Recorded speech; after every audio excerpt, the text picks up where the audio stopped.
Olá pessoal, eu sou Pedro Brandão, professor de língua portuguesa formado pela PUC do Rio de Janeiro. Começa agora mais uma videoaula do nosso canal Português Papo Cabeça. Em primeiro lugar, inscreva-se no nosso canal para não perder nenhuma das nossas próximas videoaulas e ative o sininho para receber todas as notificações. Nessa aula nós vamos comentar uma questão da prova mais recente do Enem. Uma questão que, em termos de grau de dificuldade, eu sugiro que se atribua entre médio e difícil, pelo menos depois da primeira leitura. Vamos entender por quê. Segue um quadro.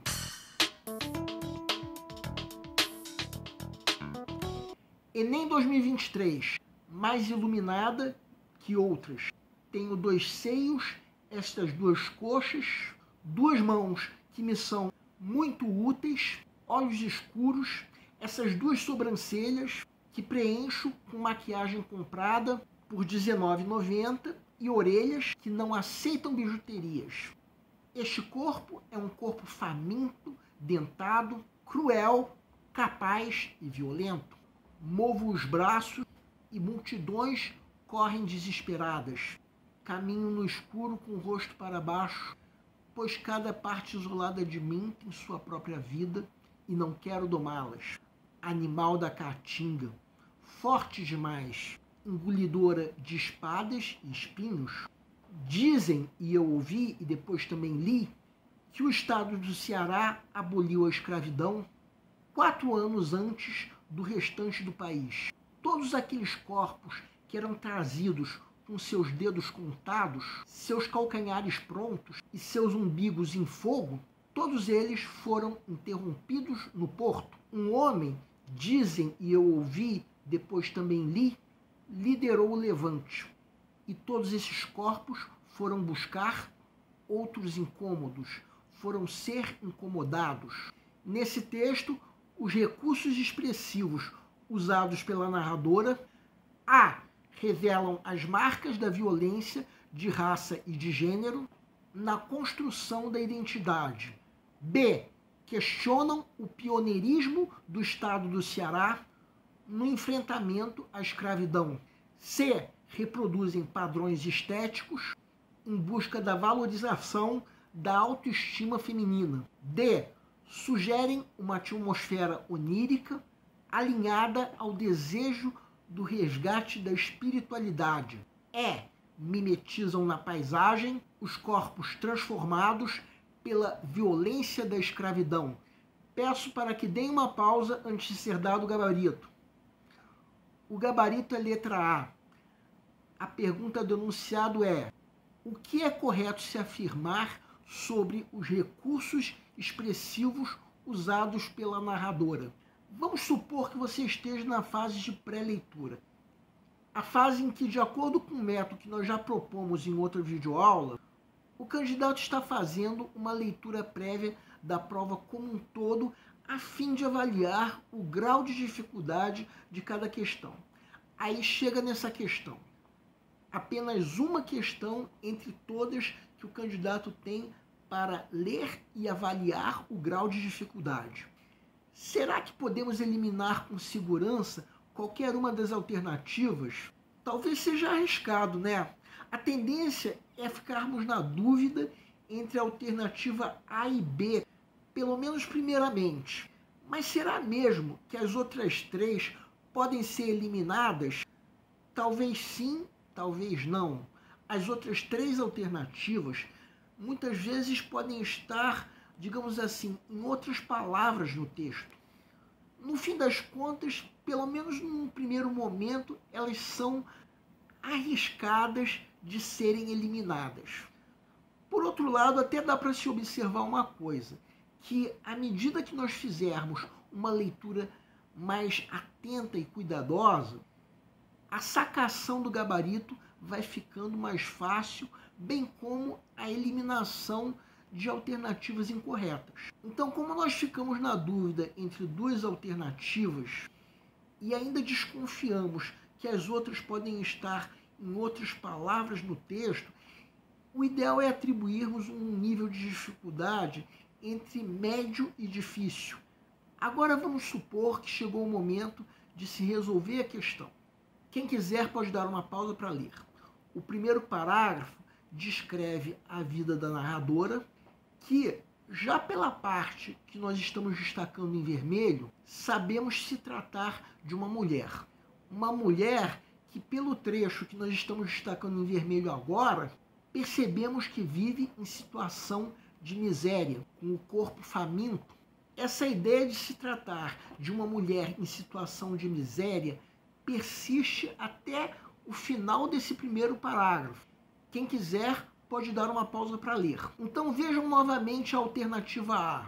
Reparem que só pela leitura do primeiro parágrafo encontramos uma série de motivos para termos quase certeza se tratar do gabarito da questão. Porque o texto começa mostrando marcas da violência de gênero, em especial nessas partes que nós estamos destacando em vermelho agora, que revelam se tratar de uma mulher em situação de miséria. Ainda se acrescentando se tratar, no sentido figurado, de uma engolidora de espadas e espinhos, ou seja, ela sofre a opressão da sociedade e tem que engolir tudo isso no sentido de ter que aceitar. Então, se nós já vimos a violência de gênero nesse primeiro parágrafo, nesse mesmo parágrafo nós vamos encontrar também uma primeira marca da violência de raça. Embora ainda não esteja muito visível a discriminação da raça negra, mas a raça social, ou seja, a condição social revelada, já se encontra discriminada pelo fato de a narradora assustar as pessoas. Porque se multidões correm desesperadas, como diz o trecho, são pessoas com medo de serem assaltadas, pelo menos no sentido do texto. Bem, no primeiro parágrafo, a raça biológica, ou seja, a raça negra, ainda não se encontra discriminada. Só que isso vem a acontecer mais nitidamente no segundo parágrafo, onde o contexto histórico da personagem a coloca como um indivíduo da raça negra, a raça que foi trazida para o Brasil sob a condição trágica de escrava. Então já podemos ver o quanto a alternativa A funciona de fato como resposta à pergunta do enunciado. Afinal de contas, os recursos expressivos, ou seja, aquilo que chama a atenção do leitor, se encontram principalmente no primeiro parágrafo, apontando para exatamente isso que está nessa alternativa. Marcas da violência de raça e de gênero para a construção da identidade dessa narradora, uma mulher miserável. O segundo parágrafo, embora não contenha muitos recursos expressivos, deixa claro que a narradora é uma mulher negra, levando a alternativa A à condição de gabarito da questão. Assim sendo, se alguma outra alternativa responder corretamente a pergunta do enunciado, a questão pode ser anulada. Mas não, as alternativas B, C e D cometem o erro da extrapolação, que é a geração de ideias que estão ausentes no texto, enquanto que a alternativa E comete o erro da contradição, que é a geração de ideias que estão em desacordo com o texto.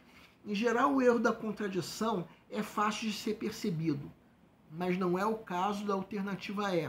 Como eu já disse, muitas vezes, perante uma questão como essa, o candidato pode querer fazer uma leitura mais atenta do texto. E eu vou dizer que é justamente depois dessa leitura mais atenta que o candidato pode desconfiar dessa alternativa E, no sentido dela poder ser o gabarito.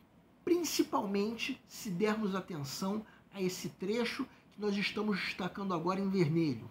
Porque esse trecho não deixa de inserir a realidade da personagem na paisagem do porto. Reparem que eu disse que esse trecho insere a realidade da personagem na paisagem do porto. Não falei que esse trecho mimetiza essa realidade. Mimetizar seria se o texto camuflasse os corpos violentados, dando a entender que a violência fosse uma falsa impressão. Sim, porque mimetismo é o que se observa em animais como o camaleão, que adquire a cor do ambiente para enganar os outros animais. Então, se o texto mimetizasse os corpos transformados pela violência, o texto daria a entender que a violência sofrida pela personagem ou pelos corpos dos escravos são uma falsa impressão. Só que o texto não faz isso. Pelo contrário, o texto enfatiza a violência. Então temos nessa alternativa o erro da contradição, porque o que se observa no texto é exatamente o contrário. Sobre a alternativa B, depois de uma leitura atenta e cuidadosa do texto, nós percebemos que tudo que esse texto fala sobre o estado do Ceará é isso que nós estamos destacando em vermelho agora. Quem quiser pode dar uma pausa para perceber. O texto não fala mais nada sobre o estado do Ceará do que isso.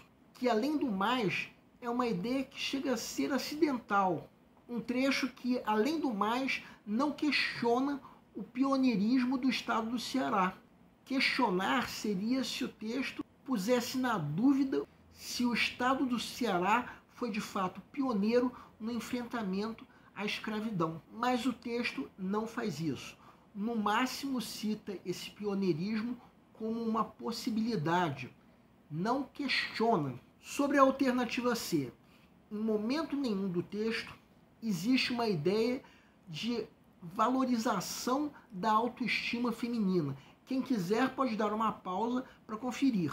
Onde está isso no texto? Simplesmente não está. Sobre a alternativa D, reparem que o texto não fala absolutamente nada sobre espiritualidade.